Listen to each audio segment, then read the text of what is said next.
பல காலம் நான் தேடிக்கிட்டு இருந்த பரம விரோதியை சந்திக்க போறேன்.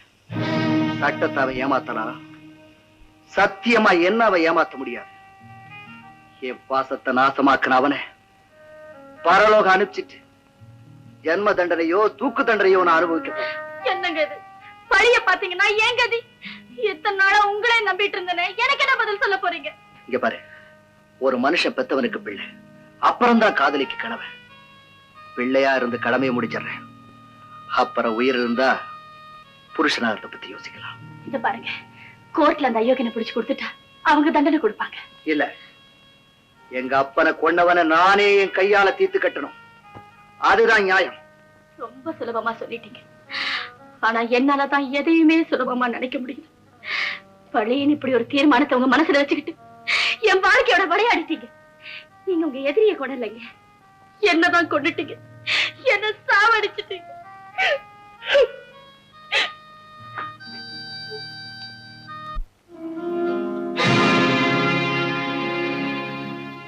சபாஷ் நல்ல கண்ணு. என்னங்க இதுக்கெல்லாம் போய் சபாஷ் சொல்லிட்டு பூமாலைய கையோட நேர்ல கொண்டாந்து இருக்கிற பக்தியோட பாருங்க, பிச்சு குதறி விடாதீங்க. நல்ல கண்ணு, மான் கிட்ட தாண்டா கஸ்தூரி கிடைக்கும். மான போல கஸ்தூரியும் மானம் உள்ளவன்னு எனக்கு நல்லா தெரியும். முதலாளி, உங்களுக்கு என்ன பத்தி இப்படி தெரியும்? சொல்ல வேண்டிய இடத்துல சொல்றேன், வாயன் பின்னால.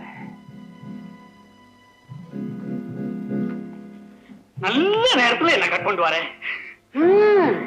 இங்க வரதுகளையும் போறதுகளையும் பார்த்து பார்த்தே எனக்கு வயசாகி போச்சு. உன்னை பத்தி எனக்கு எப்படி தெரியும் நான் கேட்டேன்.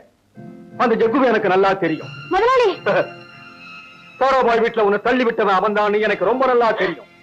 ஏதோ ஒரு வஞ்சத்துல உன் வாக்கி அவன் பாழாக்கினான்னு எனக்கு ரொம்ப ரொம்ப நல்லா தெரியும். முதலாளி, உங்களுக்கு அந்த துரோகியை தெரியும்னா தயவு செஞ்சு எனக்கு காட்டுங்க.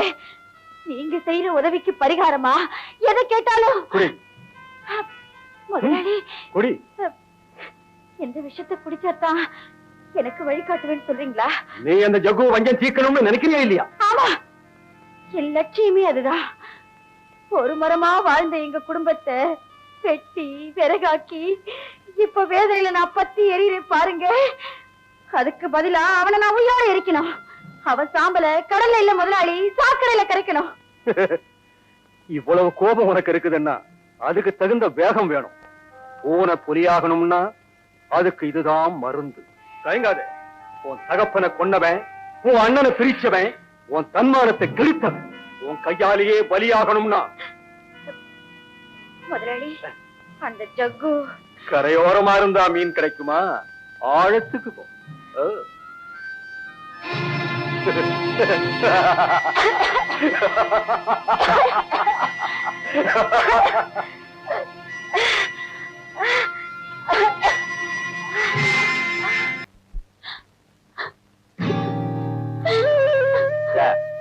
குட்டி, என்ன நீ அங்க கோழி பொதியா நடந்துட்டு இருக்க, அங்க போகாம இங்க என்னமோ தனியா உட்காந்து அழுதுட்டு இருக்கே, என்ன சமாச்சாரம்?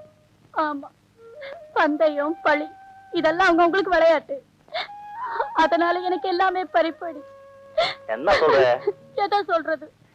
பாஞ்சாலி கதையில பாஞ்சாலிய மானபங்கப்படுத்தினானா, துரியோதனை தொட தட்டினானா, அதே தொடைய முறிக்கிறேன் பாருன்னு பீம சபதம் எடுத்தானா, கடைசியில தொடையில அடிச்சா கொன்னானா துரியோதனன். அம்மா மைனா குட்டி, அது அந்த காலம்.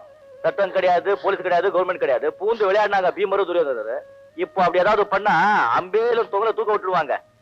சரி, யாரு பீமரு, யார் துரியோதனர், எவத்துடைய எவன் முறிப்பா, என்ன பழி? போய் கேளுங்க என் உயிரை வாங்குற உங்க உயிர் சிநேகிதர் செல்வத்தை. எவனோ ஜக்குவான்.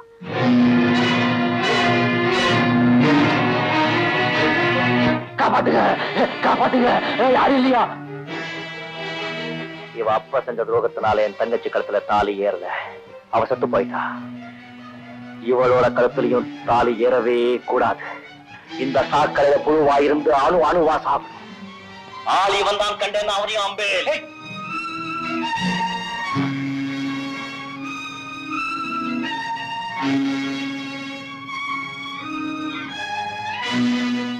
ஓ வேண்டிக்கிட்டோ. ஓ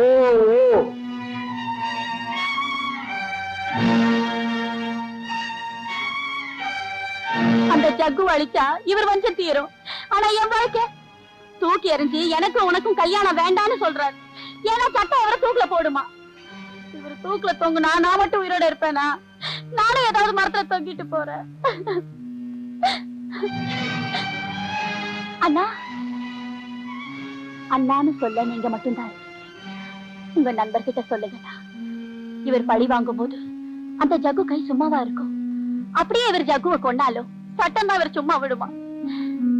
எப்படி பார்த்தாலும் இந்த கல்யாணம் நடக்கலைனா நான் சாகிறத தவிர வேற வழியே இல்லை. உங்க நண்பர்கிட்ட சொல்லுங்கண்ணா, இந்த வஞ்சம் எல்லாம் வேண்டான்னு சொல்லுங்கண்ணா. ஏன்னா சும்மா இருக்கீங்க? சொல்றேன்னு சொல்லுங்கண்ணா, சொல்லுங்கண்ணா.